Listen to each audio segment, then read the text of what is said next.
ইসলামের ইতিহাস বইতে যা আমার দেশে ইন্টারমিডিয়েটে পড়ানো হয়, আলিয়া মাদ্রাসায় আলেমে পড়ানো হয়, সেখানে ইসলামের ইতিহাসে হযরত মুআবিয়াকে লম্পট, চরিত্রহীন, দুর্নীতিপরায়ণ এসব বিশেষণে বিশেষিত করেছে যা কোনো মুসলমান মেনে নিতে পারে না।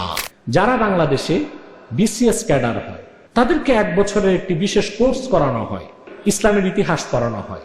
পিকে হিস্ট্রি এবং রাফিজি শিয়া বেঈমান লেখকদের বিকৃত ইতিহাস পড়ানো হয়।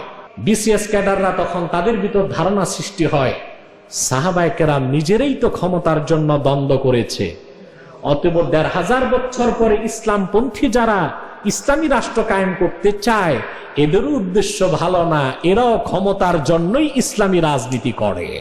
হযরত মুআবিয়া ছিলেন দামেস্কে গভর্নর।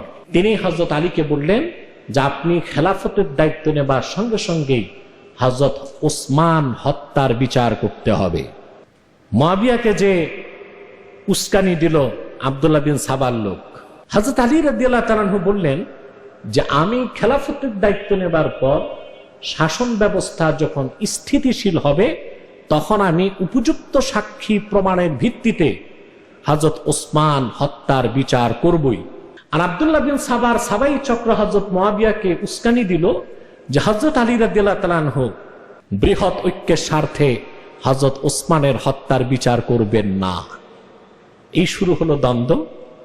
তার চূড়ান্ত পরিণতি ঘটল সিফফিনে। রাসূল করিম সাল্লাল্লাহু আলাইহি ওয়াসাল্লামের সাহাবায়ে কেরামকে প্রশ্নবিদ্ধ করার চক্রান্ত শুরু করেছে আব্দুল্লাহ বিন সাবা। ইহুদি কি ছিল? হযরত ওসমান রাদিয়াল্লাহু তাআলা আনহু শাহাদাতে চক্রান্ত ছিল আব্দুল্লাহ বিন সাবা। হযরত আলী ও মুআবিয়া রাদিয়াল্লাহু তাআলা আনহুর যুদ্ধ হলো সিফফিনে, চক্রান্তের মূলে আব্দুল্লাহ বিন সাবা ও তার সাবাই চক্র। কথা বুঝতেছেন? পরবর্তীতে হযরত হোসেন রাদিয়াল্লাহু তাআলা আনহু শাহাদাত, সেখানেও চক্রান্ত খারিজিদের ছিল, রাফিজিদের ছিল, কিন্তু মূল চক্রান্তে ছিল আব্দুল্লাহ বিন সাবা ও তার সাবাই চক্র। কিন্তু বড়ই দুঃখ এবং পরিতাপের বিষয়, আমাদের অনেক মুসলিমরাও মূর্খতার কারণে, অজ্ঞতার কারণে সাহাবায়ে কেরামকে দায়ী করে, কিন্তু চক্রান্তের হোতা আব্দুল্লাহ বিন সাবাকে দায়ী। কথা বুঝতেছেন? সাহাবায়ে কেরামের মধ্যে যে পারস্পরিক যুদ্ধ হয়েছে সেটাকে বলা হয়েছে মুশাজারাতুস সাহাবা। কি বলা হয়েছে? শাজারা ইউশাজিরু মুশাজারা বলা হয় একই বৃক্ষের ঠালে ঠালে ঘর্ষণ, সংঘর্ষ। মুশাজারাতুস সাহাবা এটাকে বলা হয়েছে। সাহাবায়ে কেরামের দ্বন্দ্বটা ক্ষমতার দ্বন্দ্ব ছিল না, সাহাবায়ে কেরামের দ্বন্দ্বটা ব্যক্তি স্বার্থে ছিল না, সাহাবায়ে কেরামের দ্বন্দ্বটা ক্ষমতার লালসা ছিল না, সাহাবায়ে কেরামের দ্বন্দ্বকে বলা হয়েছে মুশাজারাতুস সাহাবা। মুশাজারা বলা হয় একই বৃক্ষে ঠালে ঠালে যখন বাড়ি খায়, এটাকে কি বলা হয়? মুশাজারা। আচ্ছা বলুন তো আপনারা, একই বৃক্ষের ঠালে ডালে সংঘর্ষ কখন হয়? বাইরে বাতাস আসলে। কথা বলে না? তো দায়ী কি একই বৃক্ষের ঠালগুলো না বাতাস? দায়ী কে? হযরত আলী রাদিয়াল্লাহু তাআলা আনহুর সাথে হযরত মুআবিয়ার যে যুদ্ধ হয়েছে সিফফিনে, এই যুদ্ধের জন্য হযরত আলীও দায়ী নন, মুআবিয়াও দায়ী নন। এটা ছিল মুশাজারা।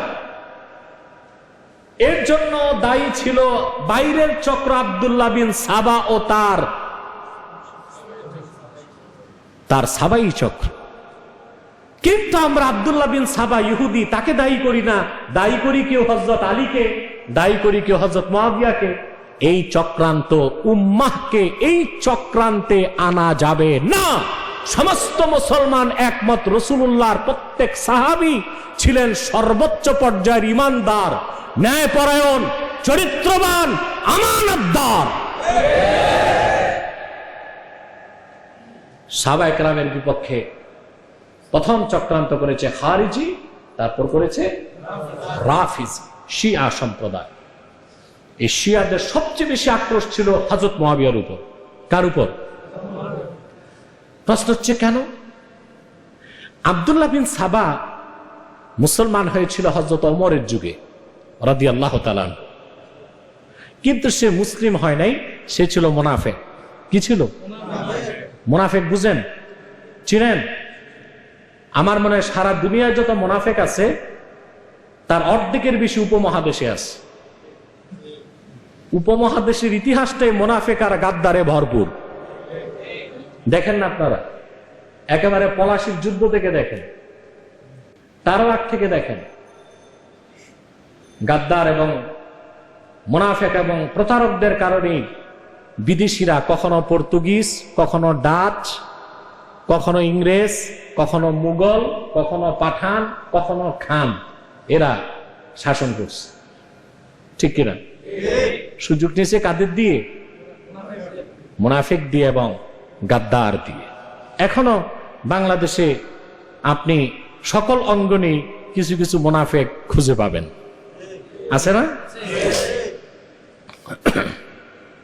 তবে মুনাফিক দুই প্রকার, একটা মুনাফিক ফাসিক আর একটা মুনাফিক কাফের। মুনাফিক কাফেরকে আল্লাযী আযহারাল ঈমান ওয়া আবতানাল কুফরা, যে ব্যক্তি প্রকাশ করে সে মুসলিম কিন্তু কুফরকে গোপন করে অন্তরে, অর্থাৎ তার অন্তরে কুফরি আর বাইরে দেখায় ইসলাম। এ লোকটা হচ্ছে মুনাফিক। কোন প্রকার মুনাফিক?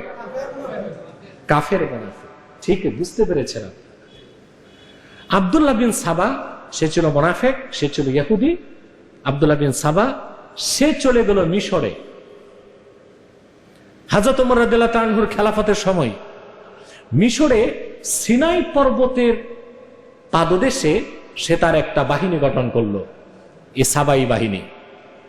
আর তার মূল এজেন্ডা ছিল মুসলমানদের মধ্যে বিভ্রান্তি ছড়ানো, সাহাবায়ে কেরামের মধ্যে দ্বন্দ্ব লাগানো, আর খেলাফত রাষ্ট্রের মধ্যে অস্থিরতা সৃষ্টি করা। আপনারা অবাক হয়ে যাবেন, আমার তথ্যটা ভালো করে মনে রাখবেন। বর্তমান ইহুদিদের দুর্ধর্ষ যে সংগঠন ফ্রিমেসন, নাম শুনছেন? ফ্রিমেসন, এই ফ্রিমেসনের মূল আস্তানাও সিনাই উপত্যকায়। তাহলে বোঝা যাচ্ছে ইহুদিদের দুর্ধর্ষ সংগঠন ফ্রিমেসন সম্পূর্ণ কাজ করছে আব্দুল্লাহ বিন সাবা যে কাজ করে গিয়েছে সেই কাজ। এই ফ্রিমেসন তারা দাজ্জালের পূজা করে এবং তাদের প্রতীক হচ্ছে ওয়ান আই, এক চোখ। প্রতীক কি? আপনার পৃথিবীর অনেক পণ্যে, অনেক ব্র্যান্ডের মালে দেখবেন এক চোখ আঁকা। কি আঁকা? আপনাদের বুঝতে হবে এটা ফ্রিমেসনের ফাউন্ডেশন, চক্রান্ত। আব্দুল্লাহ বিন সাবা সেখান থেকে চক্রান্ত চালাতো তার এজেন্ট দিয়ে, তার লোক দিয়ে। পুরো ইতিহাস বলা তো সম্ভব নয়। প্রথমেই সে চক্রান্ত করলো, হযরত ওমর রাদিয়াল্লাহু তাআলা আনহুকে শহীদ করলো। পরবর্তীতে সে হযরত উসমান রাদিয়াল্লাহু তাআলা আনহুর বিরোধিতা করলো এবং হযরত উসমান রাদিয়াল্লাহু তাআলা আনহুর শাহাদাতের পিছনে আব্দুল্লাহ বিন সাবাই চক্র দায়ী। পরবর্তীতে হযরত উসমান রাদিয়াল্লাহু তাআলা আনহুর শাহাদাতকে কেন্দ্র করে হযরত মুয়াবিয়া আর হযরত আলীর মধ্যে দ্বন্দ্ব সৃষ্টি করলো। কিভাবে করলো? হযরত আলী রাদিয়াল্লাহু তাআলা আনহু ছিলেন বিচক্ষণ নেতা। হযরত উসমান শহীদ হয়ে যাবার পরে হযরত মুয়াবিয়া ছিলেন ইরাকে, দামেস্কে গভর্নর। তিনি হযরত আলীকে বললেন যে আপনি খেলাফতের দায়িত্ব নেবার সঙ্গে সঙ্গেই হযরত উসমান হত্যার বিচার করতে হবে। মুয়াবিয়াকে যে উস্কানি দিল আব্দুল্লাহ বিন সাবার লোক, হযরত আলী রাদিয়াল্লাহু তাআলা আনহু বললেন যে আমি খেলাফতের দায়িত্ব নেবার পর শাসন ব্যবস্থা যখন স্থিতিশীল হবে তখন আমি উপযুক্ত সাক্ষী প্রমাণের ভিত্তিতে হযরত উসমান হত্যার বিচার করবই। আর আব্দুল্লাহ বিন সাবাই চক্র হযরত মুয়াবিয়াকে উস্কানি দিল যে হযরত আলী রাদিয়াল্লাহু তাআলা আনহু বৃহৎ ঐক্যের স্বার্থে হযরত উসমানের হত্যার বিচার করবেন না। এই শুরু হলো দ্বন্দ্ব, তার চূড়ান্ত পরিণতি ঘটল সিফফিনে। কোথায়?